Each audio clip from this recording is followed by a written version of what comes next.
Bonjour, c'est Macha et c'est Macha de encore une petite ville, vraiment très petite. Et croyez-moi, j'ai hésité si je dois faire une vidéo à part concernant cette ville qui s'appelle Fourmanov. Parce que bon, j'ai déjà passé cette ville, je vous ai fait une petite aperçu dans une autre vidéo que je vais vous mettre là-dedans, quand j'ai visité plusieurs et là on a juste passé ici. Mais j'ai décidé quand même de le faire parce que c'est une ville qui est personnellement pour moi une ville importante. Parce qu'il y a ma grand-mère qui est née ici et il y a mes arrière-grands-parents qui ont leur tombe ici, donc c'est vraiment particulier. Parce qu'il y a de l'histoire dans cette ville, de l'histoire liée à la Révolution, de l'histoire très intéressante d'avant-Révolution, liée aux fabricants et à des relations assez spéciales et assez bonnes, on va dire comme ça, entre les ouvriers et les fabricants. Qui n'était pas toujours le cas. Et il y a la plus belle maison en bois. Vraiment, quand j'ai découvert ça l'année dernière, c'est la plus belle maison en bois que je connais en Russie. Je vais vous la montrer. Je vous l'ai déjà montré dans l'autre vidéo, mais je vais revenir pour revoir cette belle maison. Voilà, et donc là, je suis à Fourmanov, donc.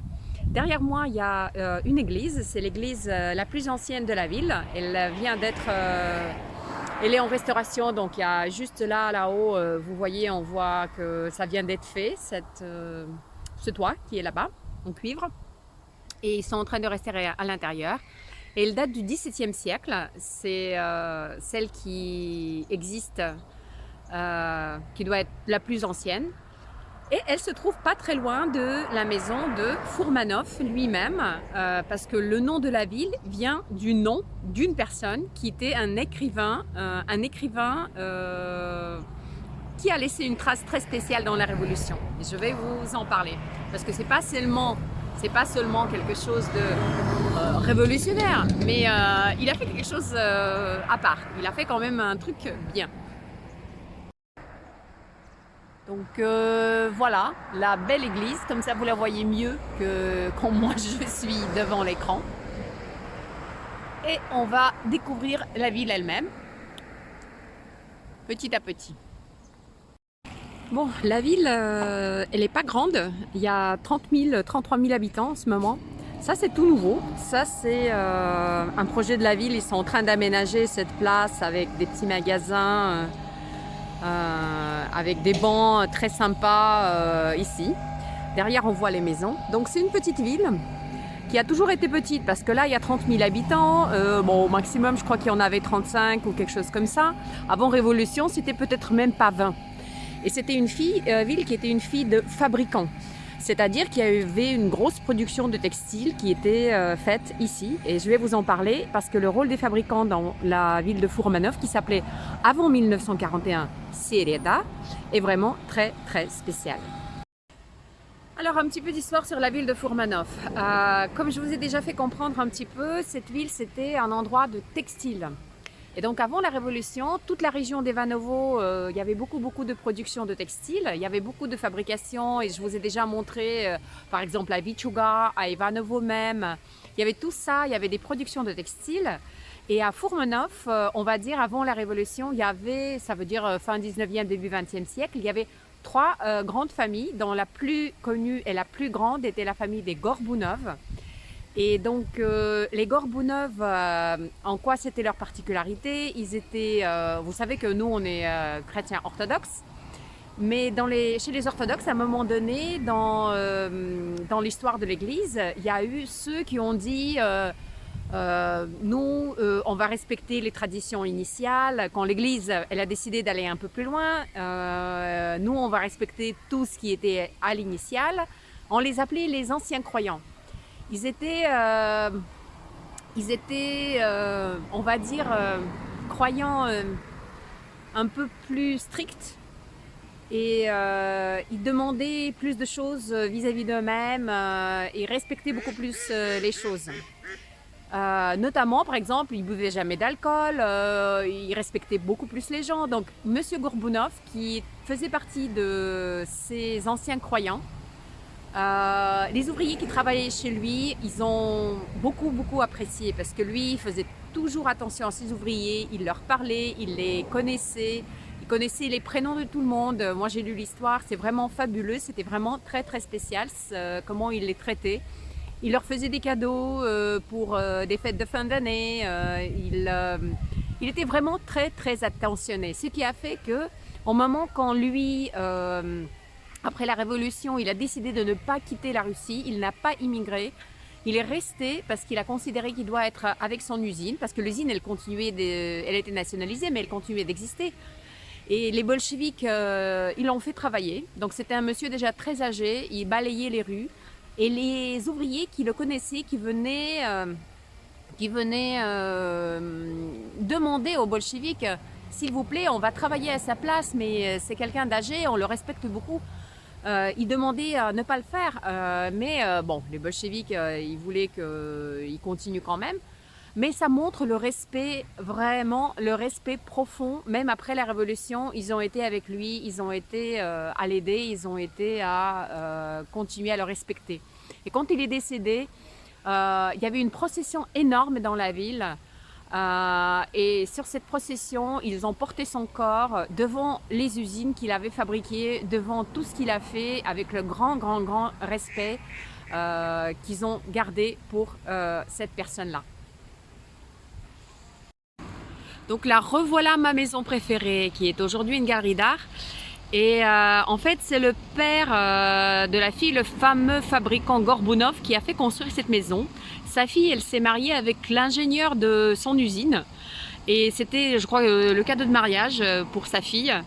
Et en fait, derrière, c'est un peu l'architecture traditionnelle des maisons en bois russe. Et juste cette véranda style art déco qui fait la différence. Et ça fait un effet, pour moi, absolument fabuleux. Et ça se trouve dans un joli parc. Dans un très joli parc, voilà, avec des petits oiseaux. Aujourd'hui, c'est un peu aménagé. Donc voilà, c'est un joli parc. Je vous le montre de ce côté-là, un peu, cette maison fabuleuse. On voit qu'il y avait aussi un balcon. Là, sûrement, il y avait un balcon qui n'est pas encore restauré. Aujourd'hui, il y a une galerie d'art. Alors voilà, ça c'est la troisième église d'ici. C'est l'église construite par ce grand fabricant Gorbounov qui a été édifiée justement pour les anciens croyants, qui n'est pas la plus grande, mais qui est vachement sympathique, vachement jolie. Peut-être pas la mieux restaurée actuellement, mais je pense que ça va venir. On voit que ça va venir, voilà. Alors les bâtiments de la fabrique, de la production construits par les fabricants d'ici existent encore.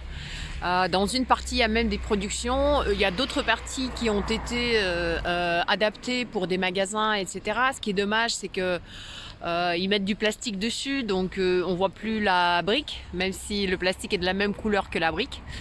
Mais n'empêche que bon, ça coûte moins cher de restaurer de cette manière-là. Mais tous ces bâtiments, ils existent encore, ils sont encore utilisés, ceux qui ont été construits fin du 19e siècle.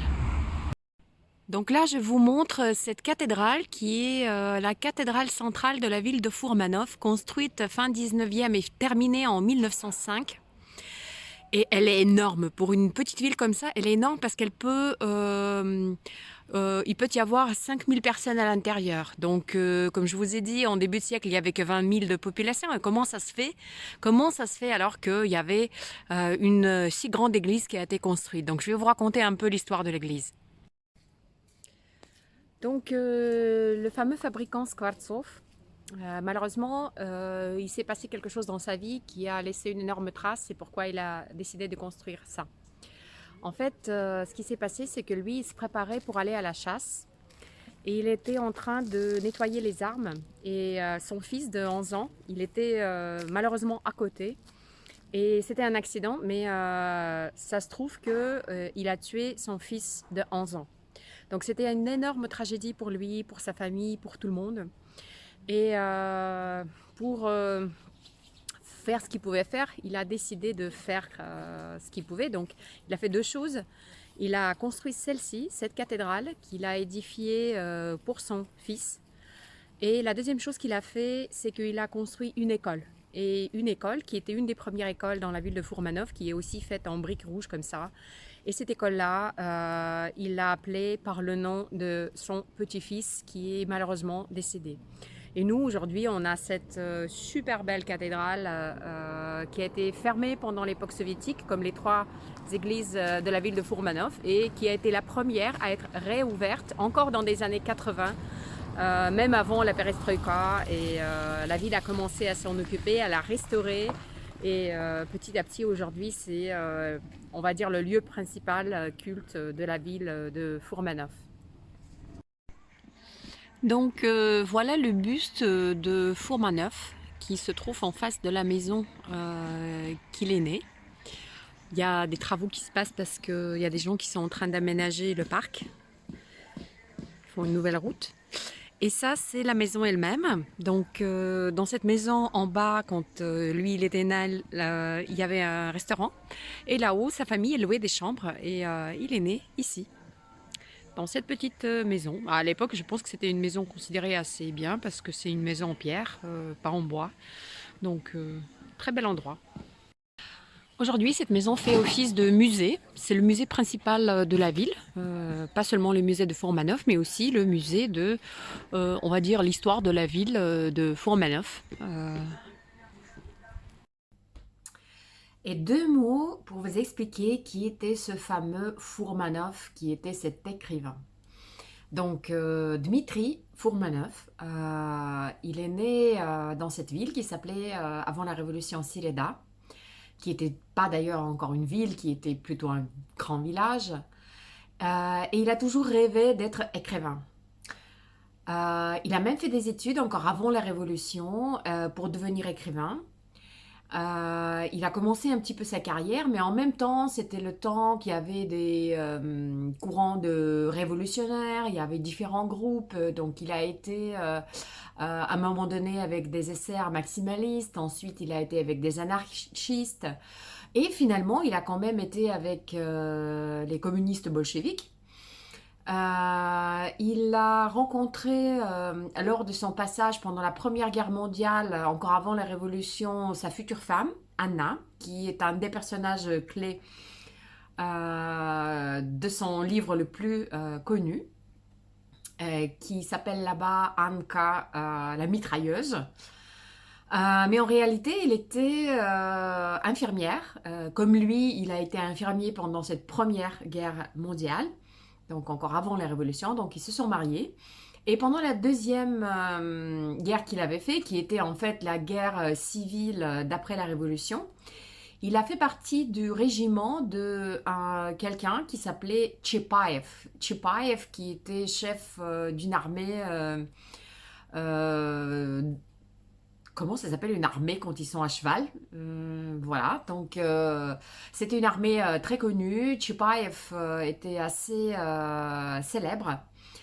Et n'empêche que sa femme a eu une histoire avec Tchepaev et qu'il a quitté son armée par question de jalousie, qu'il a été viré ailleurs. Il a quand même écrit un roman qui est devenu le roman le plus célèbre de sa carrière, qui est le roman sur ce fameux Tchepaev. Et après, il y a eu un film, c'est pas ma génération, c'est un film en noir et blanc, donc vous allez voir, ici, c'est un film absolument d'une autre époque, mais ce film, pendant une certaine période en Union soviétique, il était super célèbre, et non pas parce que ça parlait de révolution, il y avait d'autres films sur la révolution, mais parce que il a décidé de faire ce personnage, ce chef d'armée, Tchepaev. Il l'a transformé, il est devenu très débrouillard, quelqu'un qui invente des choses, qui n'est pas tout simplement un militaire comme ça, mais qui est vraiment débrouillard. Débrouillard et aussi peut-être un peu sympathique. Donc, je pense que c'est ça qui a fait que finalement ce film-là a été bien apprécié par le public et aussi ce qui a contribué à la célébrité de Dmitri Fourmanov.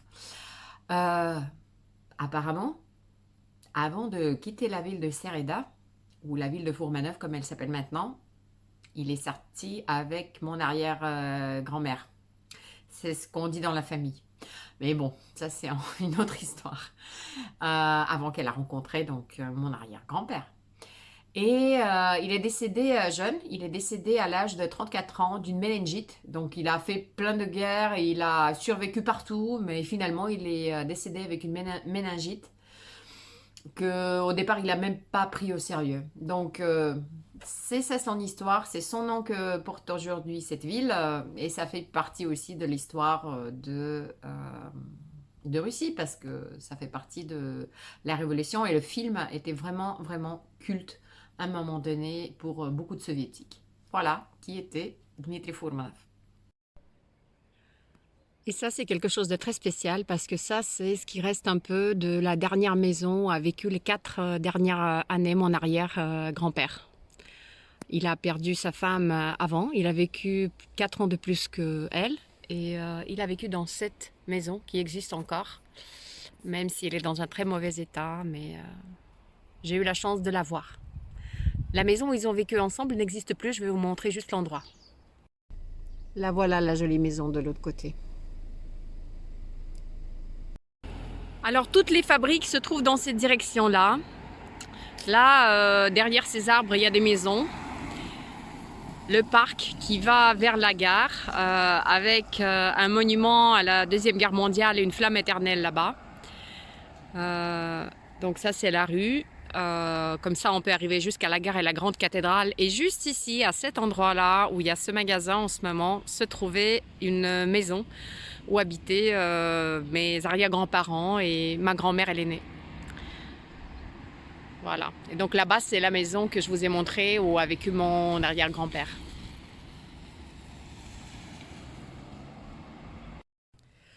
Et pour mes grands-parents, il faut que je vous explique quand même leur histoire. En fait, apparemment, hein, c'est des histoires de famille. Mon arrière-grand-mère, ma arrière-grand-mère, elle est sortie avec Monsieur Fourmanov avant qu'il ait parti rejoindre l'armée rouge.